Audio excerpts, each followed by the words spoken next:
très heureuse. On s'est dit, un anniversaire, ça ne peut pas se fêter sans regarder un tout petit peu dans le rétroviseur, mais pour mieux regarder évidemment vers l'avenir. Et donc, on s'est interrogé sur la manière dont, à la fois des chercheurs et des personnalités du monde de l'entreprise pouvaient être des témoins de ce qui s'était passé, des témoins privilégiés, etc. Donc, je vais vous présenter. Alors, je vais faire démarrer le chrono parce que j'ai très très peur qu'on n'arrive pas à maintenir le timing. Voilà, comme ça, tout le monde sait un petit peu où on en est. Mais vous, ça ne vous stresse pas là. Non, voilà. Et à la fin, ça ne sonne pas, hein, je vous rassure. Ça n'explose pas non plus. Mais on va essayer de tenir évidemment le timing et de vous présenter ce qui s'est passé au cours des dernières années. Donc en fait, on va avoir 3 interventions. Je vais vous présenter brièvement. Donc Véronique Desgaret, qui est professeure à l'université de Tours et à qui j'ai demandé l'exercice très difficile de dire que s'est-il passé depuis 20 ans. Donc en fait, elle a dit, eh bien, on va travailler avec des étudiants et on va obtenir des résultats et pouvoir dire quelques petites choses tout à fait passionnantes sur la recherche en distribution. J'ai demandé aussi à Alain Thieffry, qui a été un des fidèles du colloque, qui est venu s'exprimer des années et des années durant, et chaque fois avec des interventions très attendues, puisqu'il a un regard sur le monde de la grande consommation, des GSA, etc., qui est tout à fait pertinent et passionnant, puisqu'il a été très longtemps directeur marketing de Carrefour. Et à ce titre, il a vu l'enseigne changer énormément, le monde changer énormément. Puis maintenant, avec ses activités de consulting, il continue à avoir un regard extrêmement pertinent et affûté sur tout ce qui se passe dans le commerce. Et puis André Torgman, qui a commencé, comme un certain nombre d'entre nous, comme enseignant. Donc, il a été professeur à HEC pendant une première partie de sa vie. Puis directeur marketing d'Auchan, donc c'est vrai que vous avez dû avoir quelques occasions de vous croiser, voilà, et avec un parcours atypique puisqu'il a fini en montant son entreprise Little Extra, qui est aujourd'hui une petite enseigne extrêmement dynamique et passionnante. Donc tous les 3 ont des regards croisés très intéressants sur la distribution, et je vais laisser Véronique, avec ses 10 minutes, nous dire ce qui s'est passé pendant 20 ans. Bonjour à tous. C'est un véritable challenge que m'a proposé Valérie, que de résumer 20 ans de recherche en 10 minutes. C'est très impressionnant parce que finalement je suis devant les piliers de la recherche en distribution depuis 20 ans ici, avec tous ces past présidents qui ont été invités. Alors il en manque quelques-uns qui sont aussi des grands piliers. Je citerai Marc Fizer ou Gilles Paché, mais j'en oublie forcément. Et donc voilà, je vais essayer de résumer ces 20 ans de recherche en distribution. Alors pour ça, j'ai voulu associer des étudiants de l'IAE qui sont rentrés il y a 3 semaines en cours et qui en plus sont en alternance, donc autant vous dire qu'ils n'ont pas énormément de temps, mais je leur ai demandé d'analyser les papiers qui étaient sortis dans Journal of Retailing et puis Journal of Retailing and Consumer Service. Alors c'est réduit parce que c'est que ces 2 revues, et puis les titres des colloques Etienne Thiel, des papiers qui étaient sortis dans DM et RAM depuis 20 ans. Donc c'est un petit travail qu'ils ont fait que je vais vous présenter aussi rapidement à la fin. D'où ma présentation en 2 temps. D'abord, alors j'ai pas pris mon timing, d'abord un petit voyage, j'ai bien mis ça entre guillemets parce que bon, le mot est peut-être un peu fort, un petit voyage au centre de la recherche en distribution, donc en faisant un rapide survol de ce qui s'est passé en recherche en distribution, et puis ensuite cette étude comparative sur les publications et les communications Etienne Thiel, pour voir comment Etienne Thiel finalement est bien dans le mainstream de ce qui se publie finalement en distribution, donc la recherche française colle tout à fait à la recherche internationale. Alors d'abord sur ce petit voyage que je vous propose sur la recherche en distribution, les 2 façons en fait d'analyser la recherche de façon traditionnelle, c'est la recherche vers l'amont avec tous les travaux sur le canal, sur le channel, et puis la recherche plus en aval sur la distribution avec tout ce qui se passe en recherche sur le point de vente, sur le retail.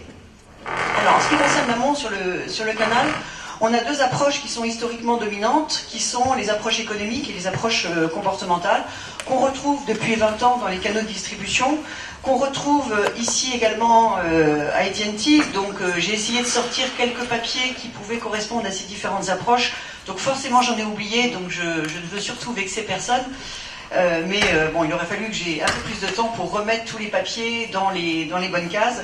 Mais simplement, par exemple, sur les approches économiques qui sont très bien adaptées aux études sur les réseaux de franchise, on a tous les travaux de l'équipe de Rennes avec ce qui avait été par exemple présenté par Lagrange et Gérard Cliquet dans un papier en 2002. On a des papiers régulièrement sur la franchise qui sont présentés à Étienne Thiel. On est là dans cette approche historique sur les canaux, avec la théorie des coûts de transaction, avec la théorie de l'agence, avec la théorie des jeux, etc. Et puis la deuxième approche historique dominante, c'est l'approche comportementale qui, elle, prend une place de plus en plus importante dans la recherche, et en particulier sur les relations fournisseurs-distributeurs. Là, il y a un papier de Karim Macha en 2001 sur la distribution alimentaire. Il y a Sandrine Canna qui avait fait aussi un papier en 2007 sur les marques de distributeurs, qui avait utilisé ce type d'approche. Et donc, on a tout un ensemble de travaux, que ce soit dans les revues ou à Étienne Thiel, sur cette approche comportementale. Alors, ce qu'il faut remarquer depuis 20 ans, c'est que l'approche comportementale domine par rapport à l'approche économique. Les papiers sur le comportement dominent par rapport à l'approche économique. Et que quand on regarde en évolution, si on essaie de voir après ce qui se passe sur différentes périodes, et donc j'ai essayé de recenser ce qui se passait sur des grands groupes d'années, on se rend compte que les travaux sur l'engagement-confiance sont en train de prendre le pas sur les travaux pouvoir-conflit. Et donc le côté plus relationnel prend le pas un petit peu plus sur le côté plus conflit qu'on pouvait avoir sur le canal de distribution. Ensuite, quand on regarde les unités d'analyse qui sont étudiées, ça semble logique sur un canal d'étudier d'Idiade. Alors c'est pas toujours le cas, hein. Les premiers travaux étudiaient le fournisseur d'un côté, le distributeur de l'autre côté, ce qui était quand même un peu dommage. Et puis petit à petit on a eu des travaux avec des interrogations sur des dyades, donc là c'était plus intéressant. Et puis on a une évolution vers les réseaux, donc les unités d'analyse c'est les réseaux également, avec tout ce qui peut se passer sur la recherche, sur la coopération. Donc il y a les travaux de Fabrice Cassou récents sur le sujet qu'on va réentendre je crois. Et puis encore plus récent, il y a ce qui est en train de se faire sur les marchés bifaces. Alors dès 2002, Marc Filzer avait présenté quelque chose sur les places de marché électroniques. Donc c'était 2002, les marchés bifaces, donc c'est assez récent, et on a de plus en plus de travaux qui réfléchissent sur cette problématique des marchés bifaces. Donc ça c'était sur le canal. Ensuite, sur la partie aval, alors format formule, ça me rappelle il y a 10 ans, les 10 ans du colloque où on m'avait demandé de présenter une synthèse des travaux sur format formule, donc je ne vais pas recommencer. Mais depuis, ça a été aussi abordé au sein du colloque par différentes personnes. Il y a Kamal qui a fait un papier en 2016 qui a repris en fait les différents travaux sur format formule. Il y a François Beaubry en 2009, si je ne me trompe pas, je ne sais pas où il est François, oui, voilà, qui avait présenté aussi une analyse des travaux sur les formats formules.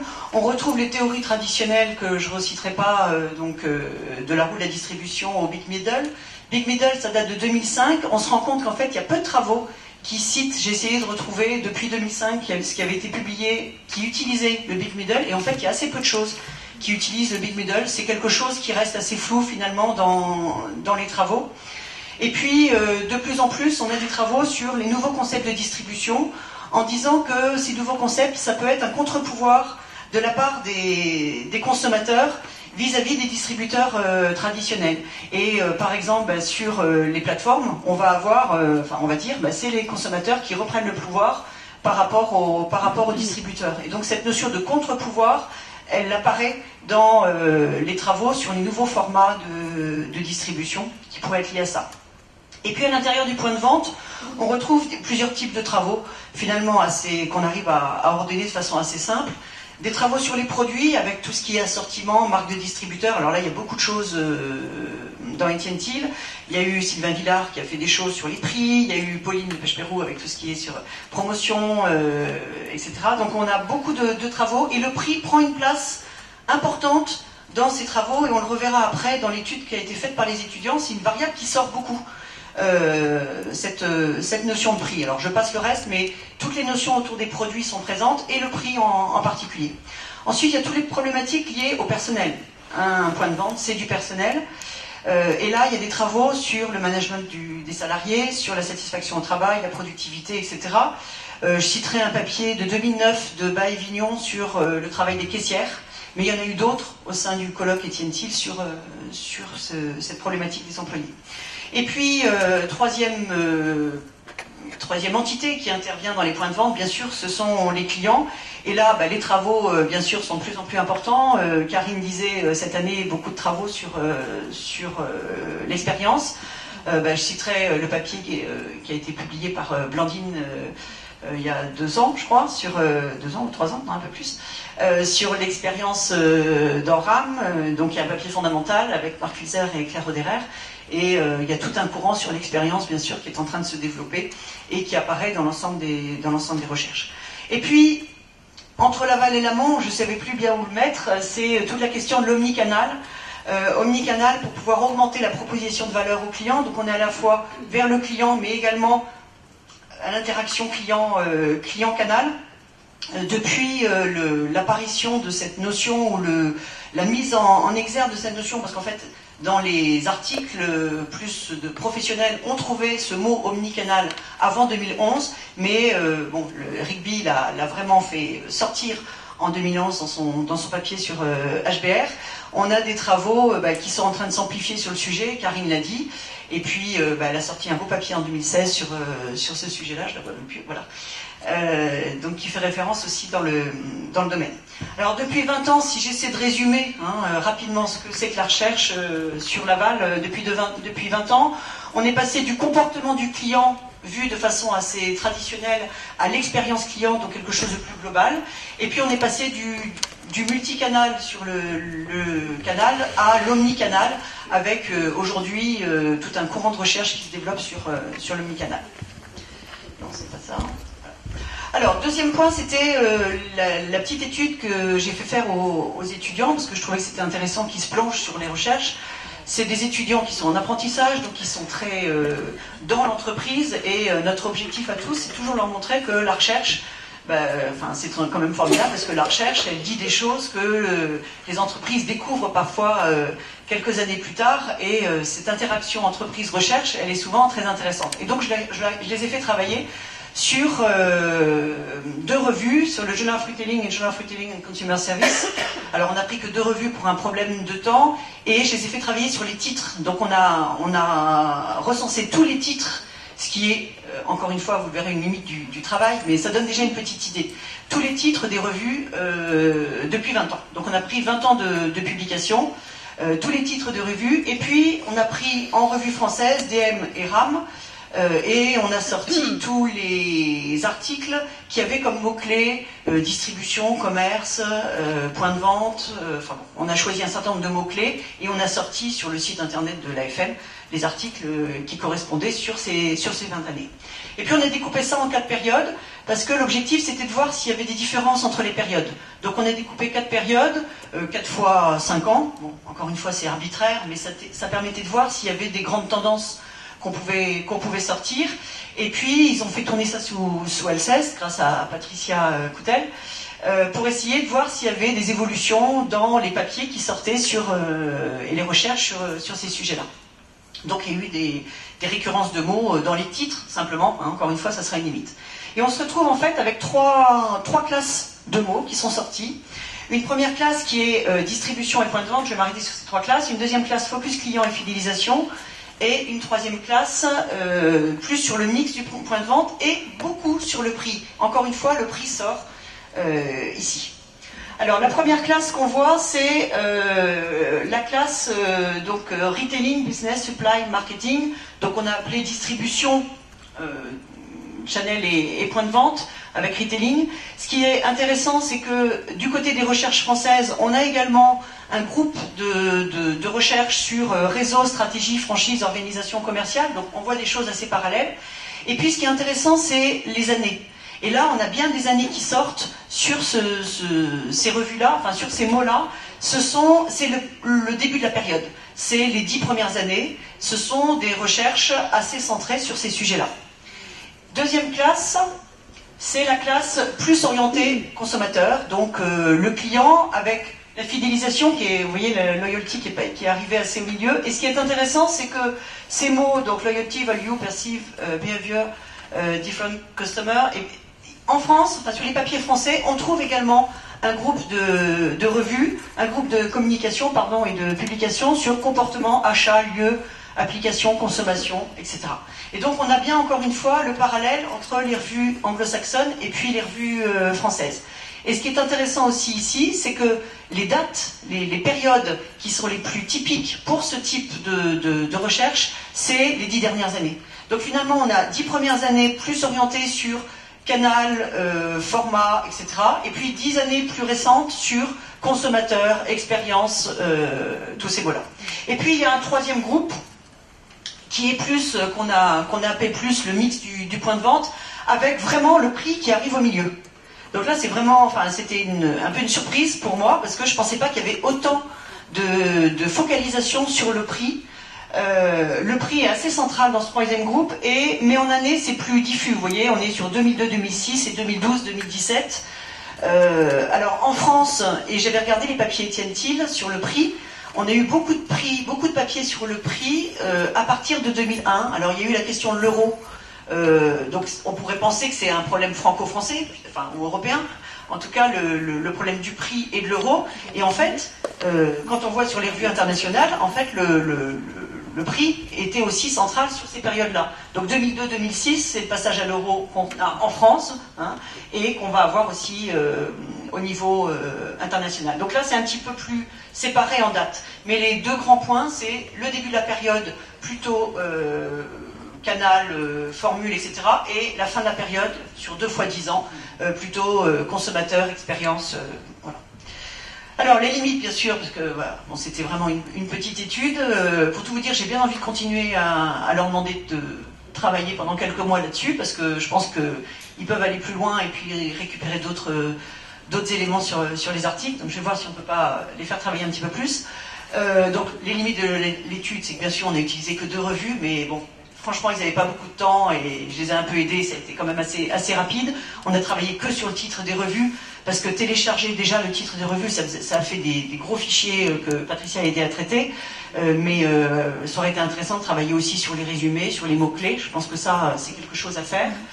Le corpus d'articles en français, il a été assez peu détaillé parce qu'on avait les titres Étienne Thiel, les titres DM et les titres RAM, et donc en volume de données, on avait beaucoup moins que sur la partie anglo-saxonne.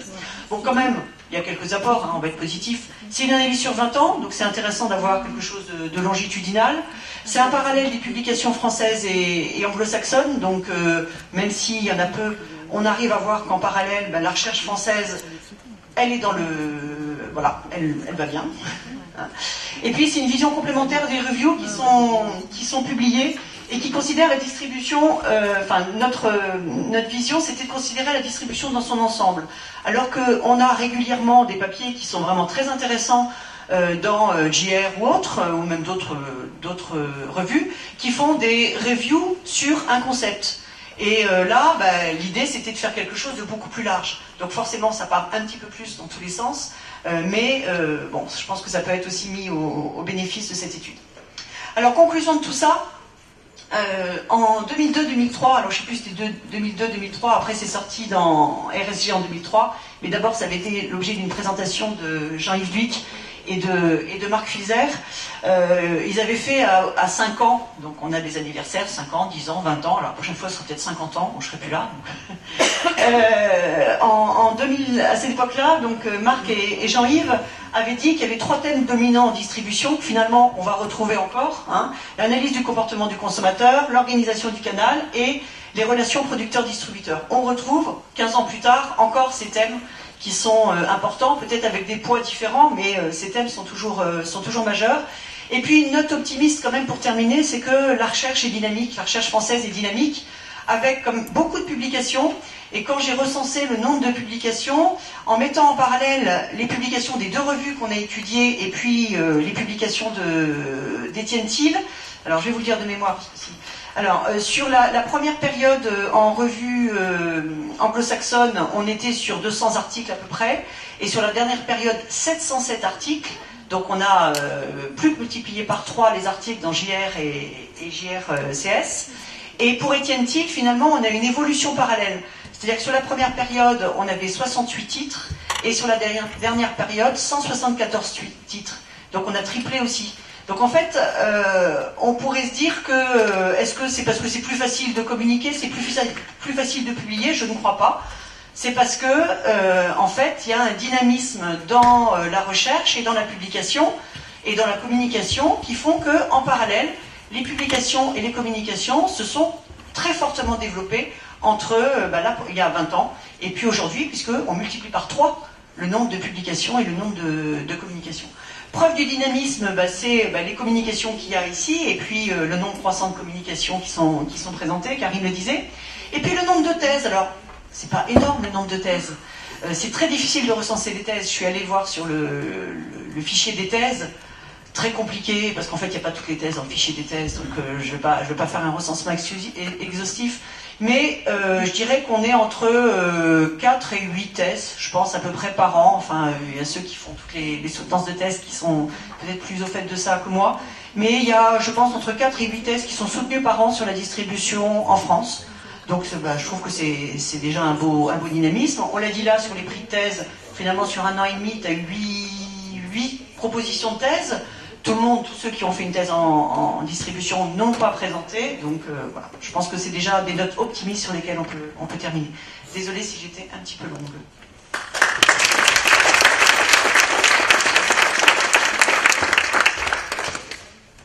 Merci beaucoup.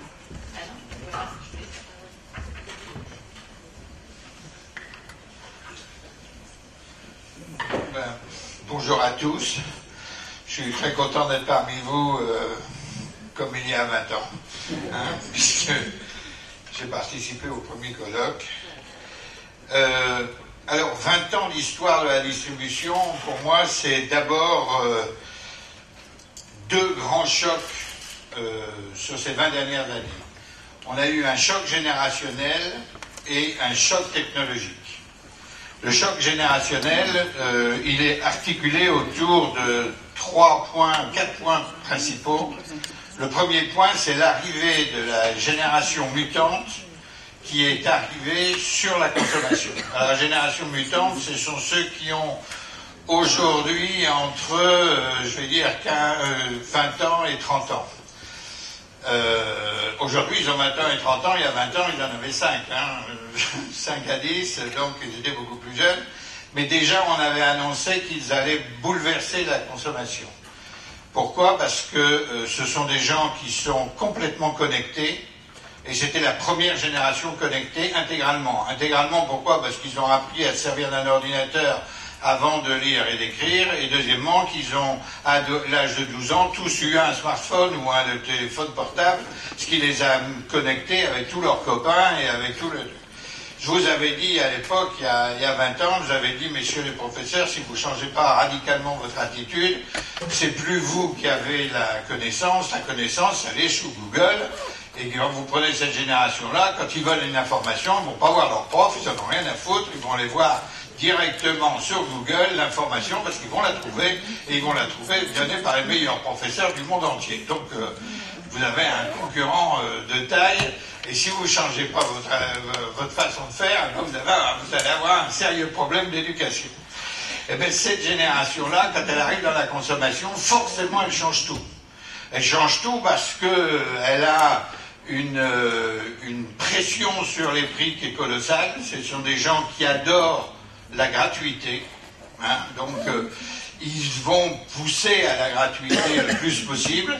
Quand c'est pas la gratuité, ils sont favorables à l'abonnement plutôt qu'à l'achat, et ils vont vous dire, Canal+, c'est une connerie, pourquoi tu vas pas sur Netflix, tu as 2 fois plus de trucs, et ça coûte moins cher, donc pourquoi est-ce que tu irais sur Canal+, où il y a beaucoup moins de séries, beaucoup moins de films, que sur Netflix. Mais c'est un exemple, ils vont tout changer, je veux dire, ils vont changer le futur.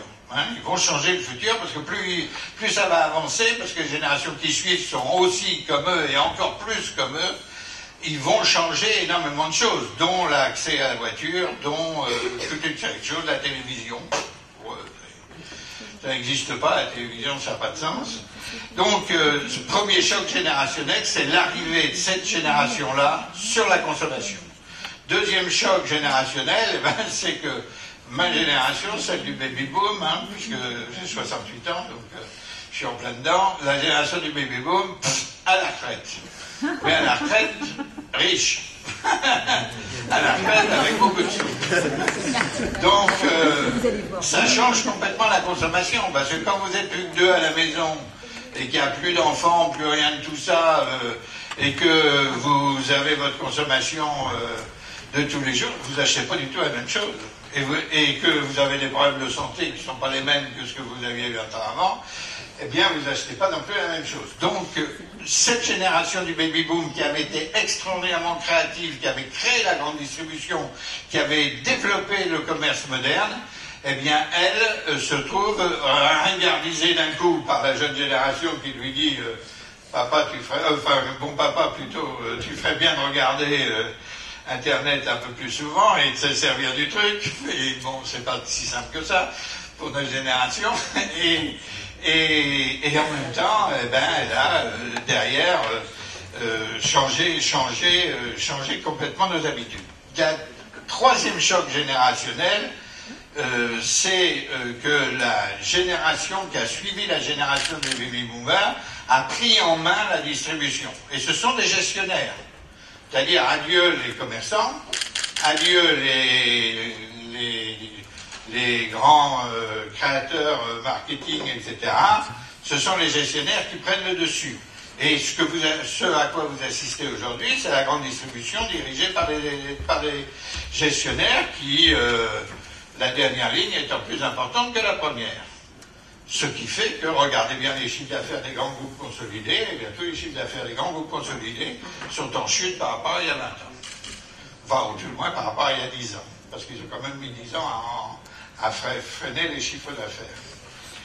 Ça, c'est le troisième aspect. Et le quatrième aspect, qui n'est pas des moindres, c'est que pour la première fois dans l'histoire de l'humanité, 5 générations coexistent en même temps, dont une génération totalement dépendante, ou partiellement dépendante.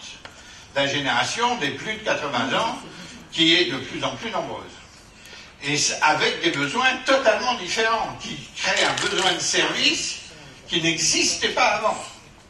Donc, on se retrouve d'abord avec un choc générationnel. Et s'il y a des études à faire, c'est des études sur les générations et des études sur la démographie. Vous devez étudier la démographie. C'est complètement aberrant de voir le marketing sans démographie, sans analyse de la démographie. Je vous l'avais déjà dit il y a 20 ans, je le redis encore aujourd'hui. Ça, c'est la première chose, c'est le choc générationnel. Le deuxième chose, c'est le choc technologique. Ben, le choc technologique, vous l'avez vu, vous le savez par cœur, c'est beaucoup plus facile à dire. Bon, c'est l'arrivée d'Internet, bien sûr, c'est l'arrivée des réseaux sociaux, c'est l'arrivée de toutes les techniques qui ont permis de déployer l'ordinateur, le smartphone et tous les secteurs de la communication. Et qui ont fait du secteur de la communication un des grands vecteurs d'expansion de la consommation. Parce que si le poids dans la consommation du textile a baissé, si le poids dans la consommation du livre et de la culture a baissé, si le poids de la consommation dans énormément de secteurs a baissé, sur ces 20 ans-là, le poids de la communication, lui, a grimpé d'une façon verticale. Entraîné par la jeune génération, mais réalisé par tout le monde. Parce que le smartphone, c'est pas un truc de la jeune génération, c'est de tout le monde. Tout le monde a un smartphone ici. Il n'y a pas un seul qui est sans smartphone. Il y a 20 ans, c'était pas si évident. Aujourd'hui, c'est évident. Et donc, tout le monde a un ordinateur portable, tout le monde a un smartphone. Bon, eh ben, on rentre dans une dépense de la consommation et qui n'a pas fini de grandir. Parce que quand vous voyez Apple qui a décidé que ses ordinateurs ne tiendront pas plus de 4 ans pour obliger tout le monde à changer d'ordinateur tous les 4 ans, bon, ça ne va pas diminuer la consommation, ça va continuer à pousser la consommation. Donc la consommation de la communication est extrêmement forte. Ça, c'est un phénomène qui fait des déplacements à l'intérieur de la consommation. Et ça, il faut aussi les analyser de façon très forte. Pourquoi? Parce que la force d'un distributeur, alors sur le dur, sur le net, c'est beaucoup plus facile. Mais sur le dur, la force d'un distributeur, c'est de savoir s'adapter à la consommation. Quand j'ai commencé à rentrer dans la distribution il y a 45 ans, la partie beauté, santé, etc., c'était une face de gondole dans un magasin de 12 000 m². Aujourd'hui, si vous allez à Villiers, vous avez 4 phases de gondole pour uniquement le bio, et vous avez 12 phases de gondole pour la beauté et l'hygiène. C'était une phase de gondole à Villiers il y a 40 ans. L'hiver peut s'adapter. Des circuits particuliers peuvent s'adapter, c'est pour ça qu'on a vu disparaître en 20 ans des circuits et apparaître de nouveaux circuits. On peut s'adapter. Et l'adaptation, elle est fondamentale. Si on ne s'adapte pas, on meurt. Tous les distributeurs qui ne s'adaptent pas meurent. Et donc, l'apport des nouvelles technologies implique qu'on va s'adapter. S'ils ne s'adaptent pas, ils mourront, les distributeurs. Donc, conséquence sur la consommation, d'abord, sur les consommateurs, ben, d'abord, c'est le maintien très fort de la pression sur les prix. Vous en avez parlé, mais c'est d'abord la pression sur les prix. Pourquoi? Parce que Google, mon ami, est un informateur avant d'être un distributeur. Et Google, mon ami, l'informateur, eh ben, il te donne tous les prix de tout le temps. Donc, tu veux savoir combien ça coûte, tu vas voir sur Google, mon ami, avant d'aller acheter ton truc. Et résultat des courses, la pression sur les prix, ça s'est accentué. Ça s'est accentué aussi, pourquoi? Parce que la jeune génération qui, elle, compte et qui veut du gratuit, elle fait extrêmement attention sur les prix. Et la jeune génération fait beaucoup plus attention sur les prix que ma génération. Et donc la pression sur les prix liée à la jeune génération est absolument considérable. Et le troisième phénomène qui joue sur la pression sur les prix, c'est la guerre entre les distributeurs. Moins il y a de distributeurs, plus il y a de guerre.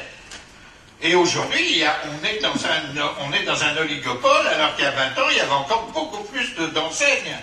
Et donc une guerre plus diffuse, tandis que maintenant, c'est extrêmement clair. Et si Leclerc a gagné des parts de marché en alimentaire sans interruption, c'est pour 2 raisons. La première raison, c'est qu'il accroît ses surfaces en passant des supermarchés aux hypermarchés en 20 ans. Et la deuxième raison, c'est qu'il est moins cher. Donc ça, c'est les raisons. Alors, conséquence pour la distribution, eh ben, d'abord, le succès pendant 20 ans, sur les 20 dernières années, et surtout sur les 10 dernières années, le succès des indépendants. Alors pourquoi les indépendants ont eu en alimentaire un succès plus fort que les groupes intégrés? Ben pour 2 raisons fondamentales. La première, ils sont plus souples et ils savent mieux s'adapter que les groupes centralisés. Et la deuxième, c'est qu'ils ont joué plus le commerce et moins la finance. Alors que les grands groupes centralisés ont joué plus la finance et moins le commerce. Donc ça, c'est les 2 raisons pour lesquelles les indépendants ont mieux joué et ont pris des parts de marché plus forts que les autres groupes, les grands groupes de distribution. Le deuxième élément, c'est le développement d'Internet sur tous les fronts. En 20 ans, Internet est apparu partout, y compris en foot, par le drive. Par le drive, parce que la livraison à domicile, c'est toujours un échec.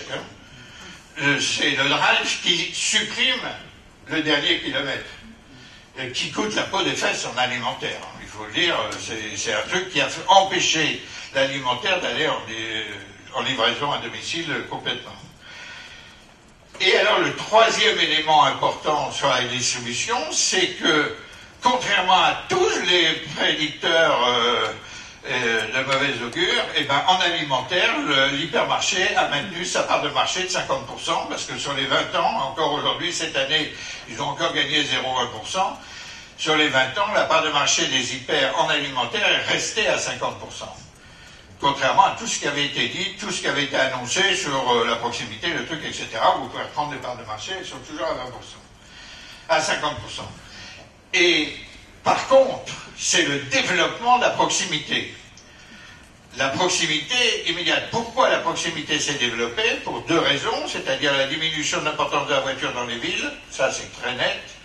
Et la deuxième raison, c'est la modernisation à outrance de la proximité. Ce qu'a fait Carrefour, ce qu'a fait Casino, qui sont les 2 grands leaders de la proximité, et surtout Carrefour, ça a été de moderniser considérablement la proximité, qui fait qu'aujourd'hui, on a des magasins de proximité qui ont autant de références que l'hypermarché il y a 45 ans. mais en même temps qu'il y a des magasins qui sont d'extrême qualité et d'extrême propreté et d'extrême modernité.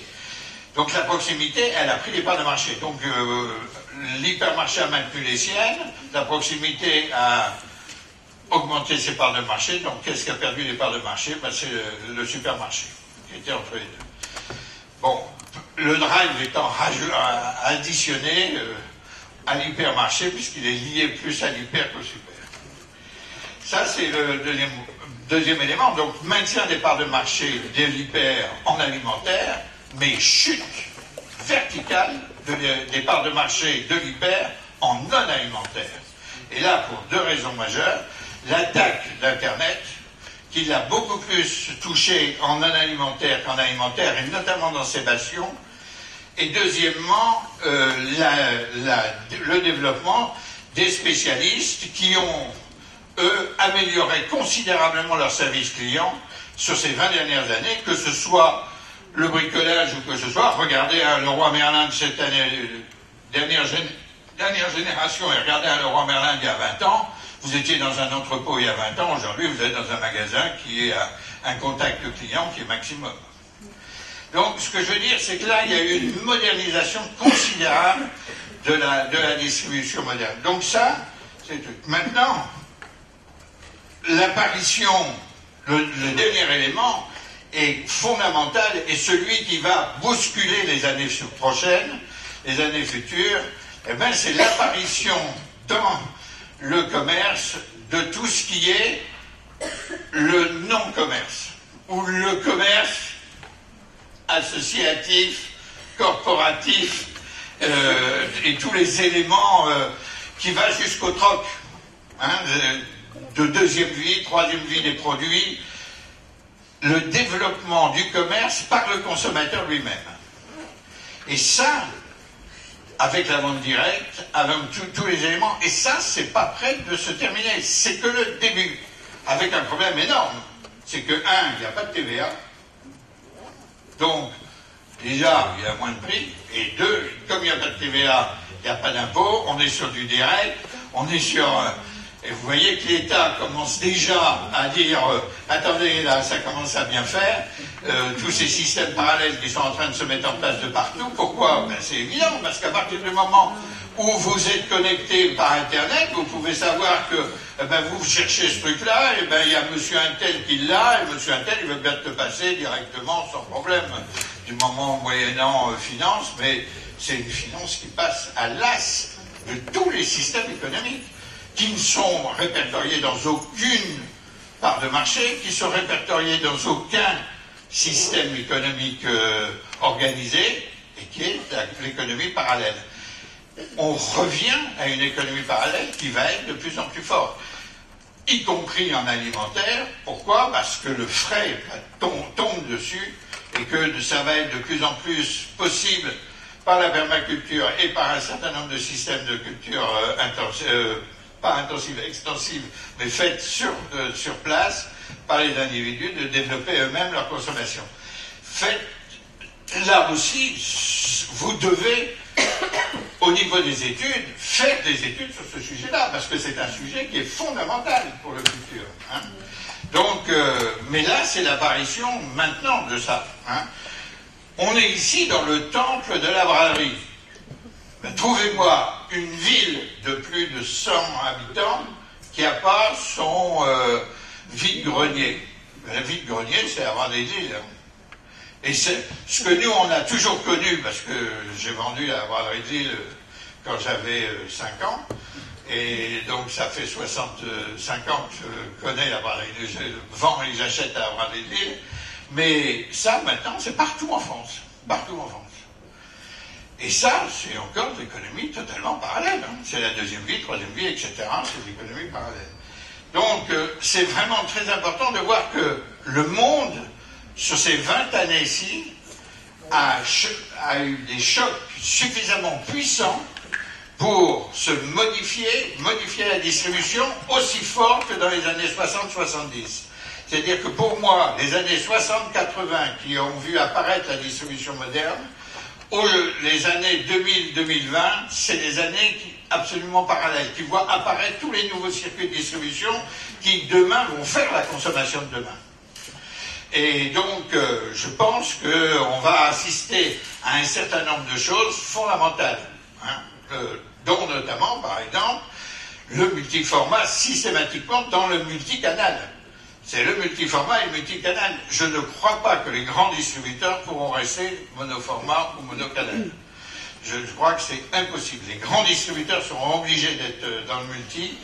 Et par contre, la souplesse va revenir par les startups qui vont créer des nouveaux circuits, qui vont créer des nouveaux circuits de distribution, des nouvelles enseignes, des nouveaux systèmes qui permettent de développer le chiffre d'affaires autrement. Parce que la distribution, c'est quelque chose qui est en vie permanente. Tous les 20 ans, on retrouve des gestionnaires à la con qui nous disent il faut fermer tout ce qui ne gagne pas d'argent, hein, oubliant complètement le principe de base de la distribution, c'est-à-dire un îlot de perte dans un océan de profit. Et ben, à partir où vous dites je ferme tous les îlots de perte, vous fermez aussi l'océan de profit. Donc demain, ils seront obligés de développer les îlots de perte et les océans de profit. Voilà, merci.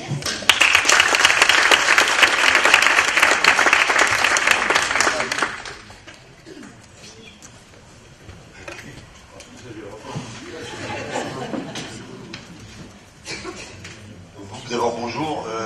Moi, c'est deux émotions. D'abord, parce que je me souviens qu'à 35 ans, je soutenais ma thèse et que j'étais parmi vous, et je reconnais certains collègues, et ça fait plaisir de les retrouver. Et puis, puisque Alain faisait référence à son activité de commerçante de 5 ans, à l'âge de 5 ans, moi, je me souviens que j'ai créé Italextra dans un laboratoire à Roubaix, à l'usine de Roubaix.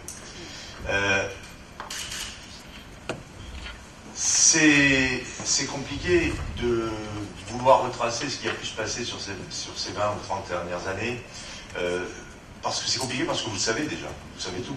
Donc qu'est-ce que je peux vous apprendre que vous ne sachiez pas? Je ne crois rien. Simplement, j'ai peut-être, puisqu'en écoutant Alain, je me suis dit, tiens, il faut peut-être avoir un point de vue un peu complémentaire et peut-être un peu différent. Moi, ce qui m'a frappé sur ces années qui sont passées, c'est qu'en réalité, on est passé d'un magasin à une notion de concept, on est passé d'un commerce atomisé à un commerce concentré, on est passé d'un commerce national à un commerce international, et puis on est passé sur un point qui est pour moi extrêmement important et qui n'a pas été évoqué sur les points de recherche, et je me suis interrogé sur la raison pour laquelle ces points n'étaient pas forcément traités, c'est que le commerce est devenu une marque. Et que ce qui a fondamentalement changé, c'est que les commerçants d'hier vendaient les marques des industriels et qu'aujourd'hui, le commerce est devenu une marque. Et donc, je vais avoir un point de vue un peu différent d'Alain, parce qu'Alain était très centré sur la partie distributeur, et ces commerçants qu'on a appelés des distributeurs, aujourd'hui, c'est des retailers.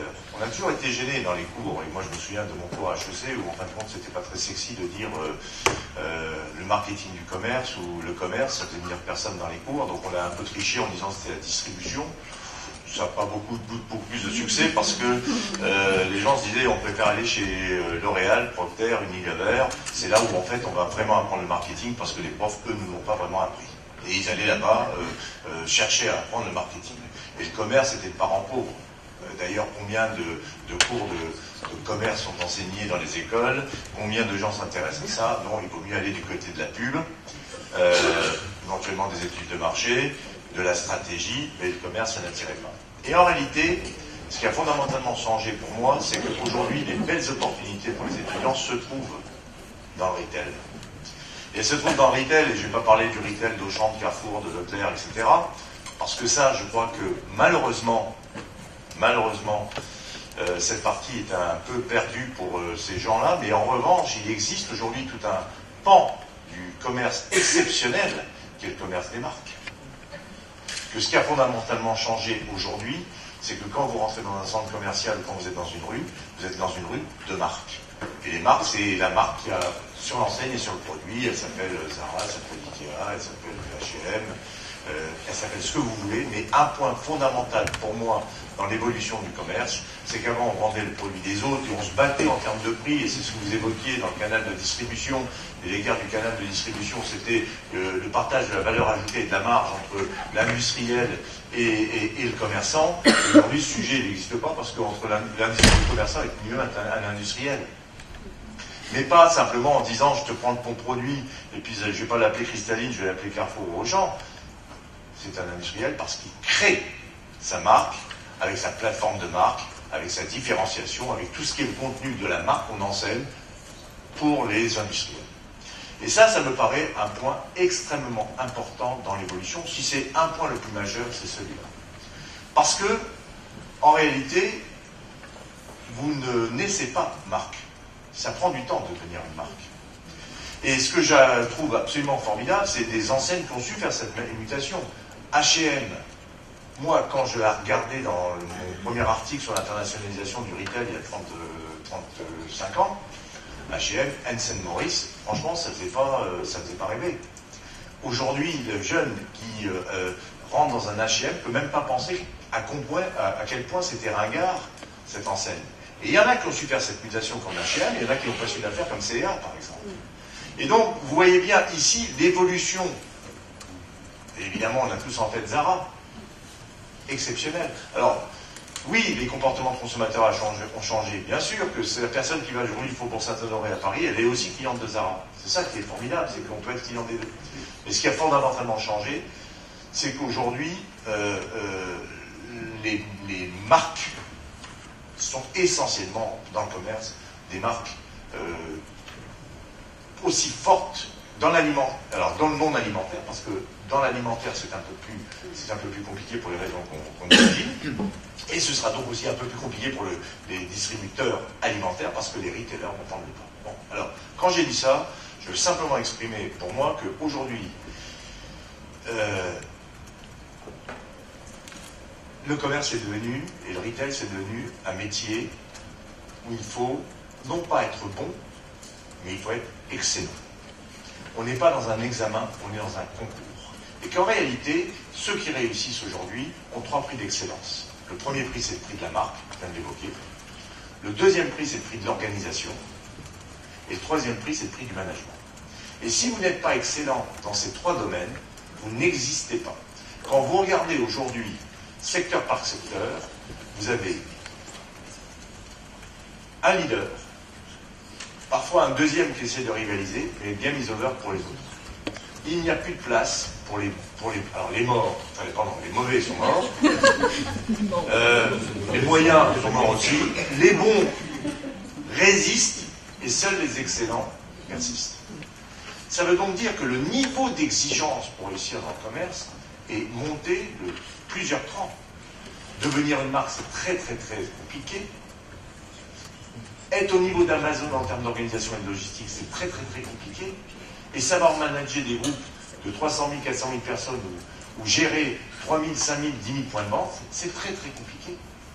Et si vous n'êtes pas excellent sur ces 3 domaines, et j'ai bien dit sur ces 3 domaines, dans ces 3 domaines, vous n'existez pas. Vous pouvez être une très bonne marque, mais si vous n'êtes pas bon en organisation, vous n'êtes pas sur le podium. Et ainsi de suite pour le management. Et de ce point de vue-là, ça montre le niveau d'excellence qu'il faut dans la formation des personnes qui vont pouvoir demain occuper des postes à ce niveau-là. Il faut former des gens qui soient capables de pouvoir vous amener des entreprises au niveau d'excellence de la marque, de l'organisation et du management. Ça fait une énorme différence par rapport au contexte concurrentiel dans lequel nous vivons. Alors, on dit tout à l'heure le prix. Mais c'est une évidence, le prix, donc j'en parle même plus. C'est si vous avez le prix mais vous n'avez pas la marque, ça ne sert à rien. Alors on disait l'emplacement, on a tous enseigné 3 fois l'emplacement, et ça faisait rire la première fois, moins la 3e fois. Mais l'emplacement, c'est même plus le sujet. C'est même plus le sujet, l'emplacement. C'est que si vous avez un très bon emplacement et que vous n'êtes pas une marque, vous n'existez pas. C'est pour ça que vous voyez rue de Rivoli, sur les Champs-Élysées, ou à Opéra pour prendre la ville de Paris, mais vous ferez la même chose sur l'île. Vous avez des très bons emplacements avec des boutiques fermées. Parce que si vous mettez quelque chose qui n'est pas une marque puissante dans un bon emplacement, ça ne marche pas. Alors qu'avant, vous vendiez les marques des autres. Si vous aviez le meilleur emplacement, bah vous aviez le chiffre, puisque c'est la même chose que les autres. Après, il fallait régler le problème du prix. Le prix, bon, voilà. Donc, ce qui a fondamentalement changé, c'est que les règles qui étaient les règles du succès du commerce, pour moi, se sont un peu modifiées. Elles se sont d'autant plus modifiées qu'à l'ère du digital, ça veut dire quoi l'emplacement? Ça veut dire quoi? Quand j'ai dit ça, je n'ai pas dit grand-chose. Mais je veux simplement exprimer que c'est dans la mise en œuvre que les choses vont se passer. Car en réalité, la problématique aujourd'hui, c'est comment je vais mettre en œuvre une stratégie de marque, une stratégie qui va me permettre d'exister en tant que telle. Se pose la question de l'innovation. Se pose la question de qui va transformer, adapter, révolutionner le commerce. Pas les gros. Parce que les gros, ils sont justement trop gros. Et qu'ils ont du mal à bouger, et ils ont du mal à innover, parce qu'ils sont englués dans leur structure informatique à 28 couches, dans leur structure de management à 14 couches, dans leur structure de magasin à 12 formats, dans leur structure de collection gigole à 36 formats, et qu'au bout, ça devient tellement complexe qu'on ne sait plus comment prendre les choses. Et ceux qui étaient à la pointe dans les années, puisque je remonte 30 ans en arrière, du commerce, c'est-à-dire les hyper, ce qui faisait rêver, les Carrefour, les Auchan, les Leclerc, ça faisait rêver. On dit waouh. D'ailleurs, j'ai eu mon cours de stratégie. En fait, j'ai préparé mon intervention dans le taxi en arrivant ici, parce que je parlais avec le taxi. Je vais t'en parler avec le taxi. On me connaissent un peu, parce que je faisais beaucoup d'aller-retour. Et alors, je lui dis comment ça va, etc. Et ben, il fait il y a un peu moins de monde dans le taxi, quoi. Parce qu'évidemment, il y a un petit peu moins de monde aussi dans les centrales d'achat, etc., etc. Et il dit, mais qu'est-ce que ça bouge tout ça, hein? Ça bouge. Et je lui fais, il me raconte, en fait, il m'a tout dit. Il m'a dit, bah moi, quand j'étais petit, le samedi, bah, l'occasion de sortie, c'était l'hyper. On allait avec papa, maman, c'était formidable. Et je vais maintenant, bah, il fait, maintenant, moi, j'y vais plus. J'y vais plus. Et vos enfants, bah, ils y vont pas. Et il me dit, avant, c'était formidable, mais aujourd'hui, ça n'est plus formidable. Et donc, toute cette innovation qui venait des grands groupes et qui nous faisait rêver, pourquoi on appelait ça la distribution quand on enseignait il y a 20 ans? Parce que qu'est-ce qui faisait rêver? C'était pas le petit commerçant du coin qui vendait ses multimarques, c'était les Auchan, les Carrefour, etc. Aujourd'hui, c'est pas ça qui fait vraiment l'innovation dans le commerce. C'est pas eux qui innovent le plus. C'est pas eux qui sont le plus rapides là-dessus. Ils ont laissé partir le commerce du non alimentaire. Je le disais tout à l'heure. C'est Auchan et Carrefour qui auraient dû inventer Primark. C'est Auchan et Carrefour qui auraient dû inventer le Grand Merlin. C'est Auchan et Carrefour qui auraient dû inventer, je prends ces deux enseignes parce qu'on les représente, là, sinon. Mais c'est eux qui auraient dû inventer tout ça. Ils ne l'ont pas inventé. Ils ne l'ont pas inventé. Et il faut, de ce point de vue-là, d'ailleurs, et je vais être un petit peu, puisque je peux le dire, j'ai fait 18 ans d'Auchan, je peux le dire, de ce point de vue-là, les hypermarchés ont réussi formidablement bien, là où la concurrence était faible. Là où la concurrence était faible.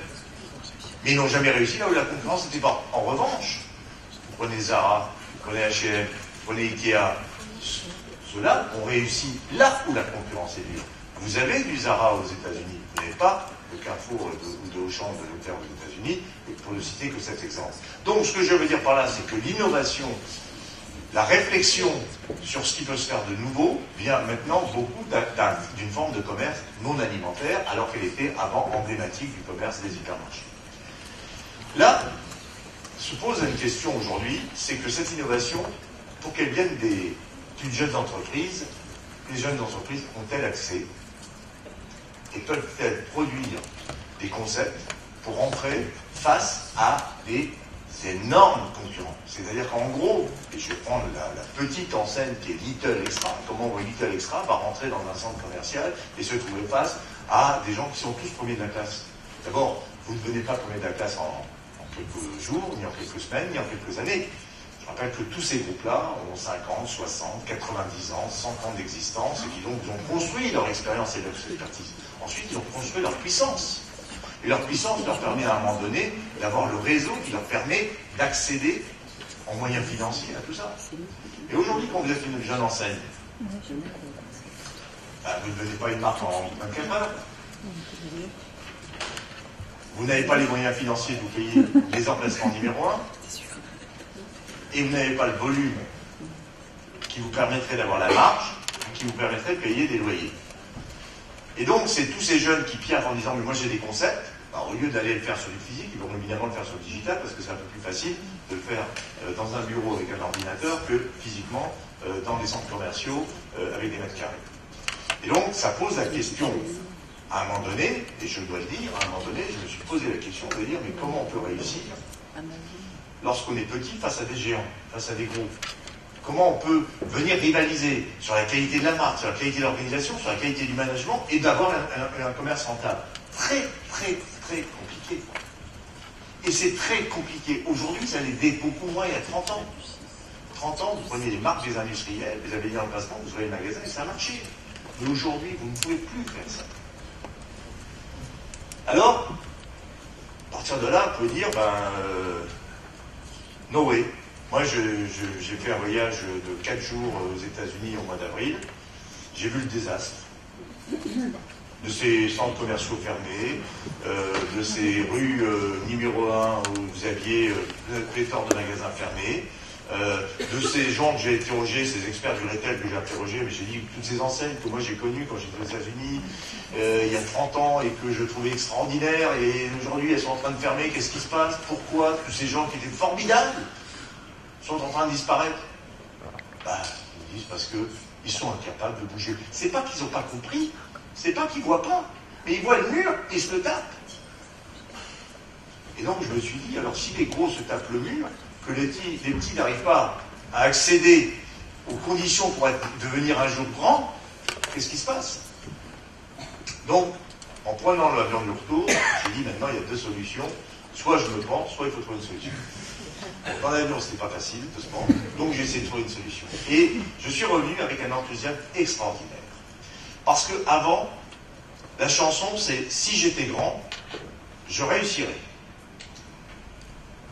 Eh bien, je pense qu'aujourd'hui, enfin, c'est l'inverse. C'est-à-dire que ceux qui vont réussir, ce sont ceux qui vont être agiles, ce sont ceux qui vont être rapides, ce sont ceux qui vont voir le spectre de façon différente. Et je pense qu'aujourd'hui, les petites entreprises ont plus de chances de réussir que les grandes, parce que les grandes sont engluées dans le système qui font qu'ils n'arrivent pas à bouger et que les petites vont bouger plus vite qu'elles, à condition d'avoir une vraie vision sur la façon d'intégrer ces évolutions des comportements de consommateurs, d'intégrer le fait qu'aujourd'hui, moi je ne sais plus ce que ça veut dire, le physique, il faut être physique. Je ne crois pas du tout que le commerce physique va disparaître. Par contre, je pense que ceux qui vont réussir dans le commerce physique vont venir en grande partie du digital. Parce que eux, c'est de série, c'est pas une option. Et qui vont pouvoir intégrer tous ces éléments-là. Donc je suis plein d'optimisme pour le retail. Je suis plein d'optimisme pour les petites structures. Je suis dubitatif sur certaines grosses structures qui n'arriveront pas à bouger et qui, à un moment donné, vont être engluées dans un truc compliqué à gérer. Et à la limite, c'est avant. Si j'étais grand, disaient les petits, et maintenant les grands disent « et si j'étais petit ?» Et ils rêvent tous de devenir petits, de retrouver la dynamique du petit. Mais ça va être compliqué. Donc pour moi, je trouve que, il y a un formidable champ d'expérience et, j'allais dire, de recherche à faire sur les facteurs clés de succès du retail aujourd'hui, et en particulier sur les conditions pour atteindre l'excellence. Et je rêverais, moi, de comprendre plus dans le détail les facteurs de succès des entreprises qui ont le prix d'excellence du retail. Parce qu'il y a des facteurs clés de succès, je pense que ça serait intéressant de les étudier, de les analyser. Je pense que ce serait formidable de comprendre l'incapacité des grands à pouvoir bouger alors que, visiblement, ils savent qu'ils ont un problème. Alors, quand les grands n'arrivent pas à bouger, vous savez ce qu'ils font? Études sur l'organisation, réorganisation, réorganisation, réorganisation. Et là, on a oublié une chose dans les grandes entreprises, c'est le produit et le client. On a oublié le produit et le client. Mais les petites, elles sont dans le produit et dans le client. Je fais 300 km de salon à pied par an. Je suis dans le produit tous les jours. J'ai mon bureau au-dessus du magasin, d'un magasin. Parce que je suis dans le magasin 3-4 fois par jour. Les grands, ils sont dans des grandes salles, ils présentent des slides, vous en avez pris 1000 dans la journée, sur réorganisation, organisation, réorganisation, face à des gens qui n'ont qu'un seul pouvoir, c'est dire non et ne jamais dire oui, et surtout de prendre le oui du président, parce qu'il faut être un peu politique dans ces grandes organisations. Et à partir de là, vous vivez dans un monde où les gens sont des bénis-oui comme ça, où on ne sait plus qui prend la décision et qui est chargé de porter la responsabilité, et au bout d'un certain temps, bah ça fait bleu, voilà. Alors que les petites organisations n'ont pas le temps de faire de politique, sont dans le produit et dans le client, cherchent à trouver, comme elles n'ont pas de moyens, elles sont beaucoup plus malins. Nous on n'a aucune... notre métier, c'est d'essayer de trouver des idées puisqu'on n'a pas les moyens. Mais ceux qui ont les moyens, ils n'ont pas besoin de chercher des idées. C'est ça le problème. Et donc je trouve qu'aujourd'hui, si on devait travailler sur les problématiques du retail, et non plus du commerce ou de la distribution, mais du retail au sens large, d'abord je pense qu'il y a un pan formidable que je ne vois pas beaucoup étudié, parce qu'on a parlé beaucoup de marques distributeurs tout à l'heure, et c'est plus le sujet, la marque de distributeur, c'est la marque, point. C'est la marque.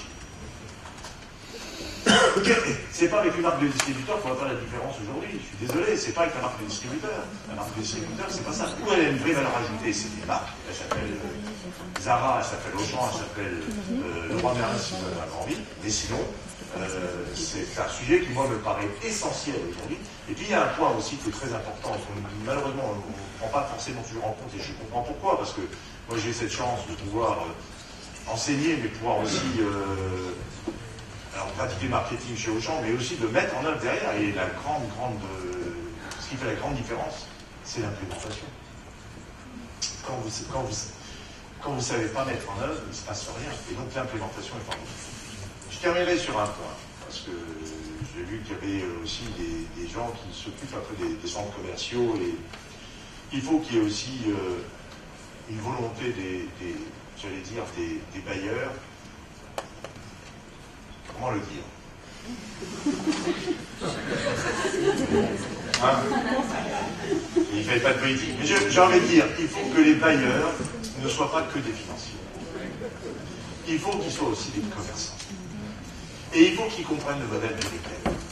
Parce que sans comprendre le modèle du retail, vous ne comprenez pas la capacité d'un commerçant à pouvoir accepter un certain taux d'effort.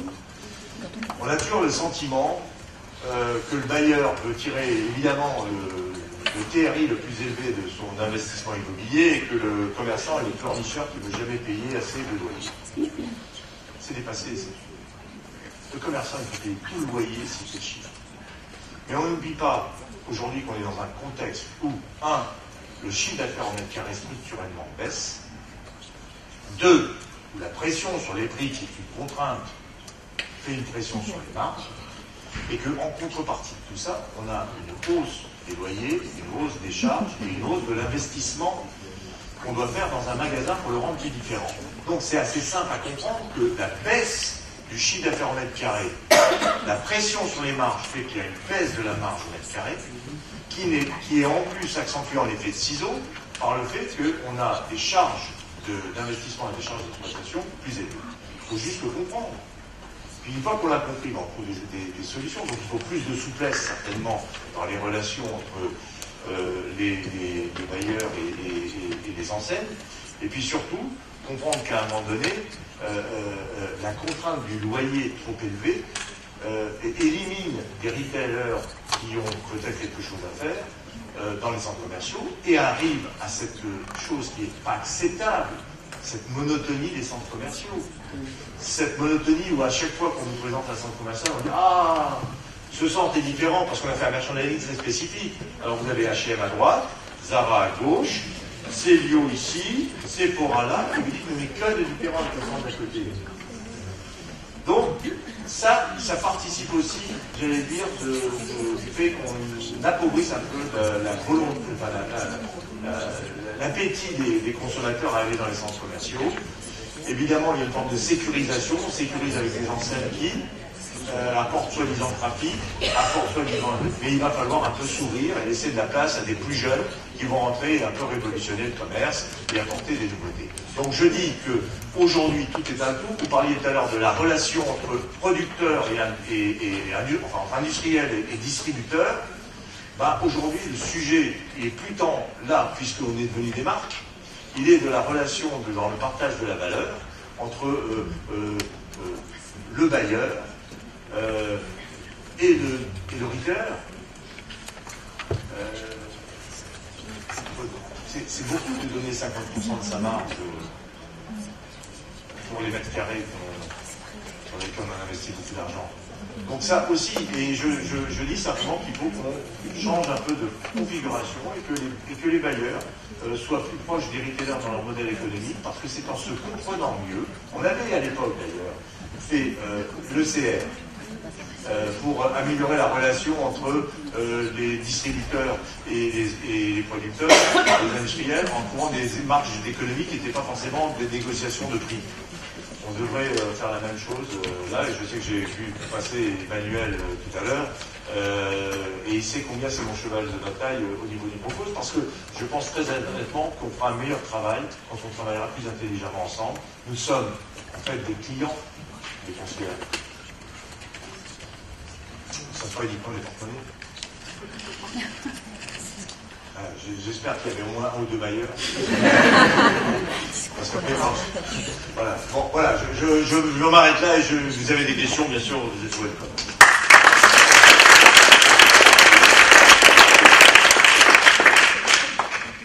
Bien, donc merci à tous les trois. C'est vrai que vous êtes tous les trois passionnants, passionnés.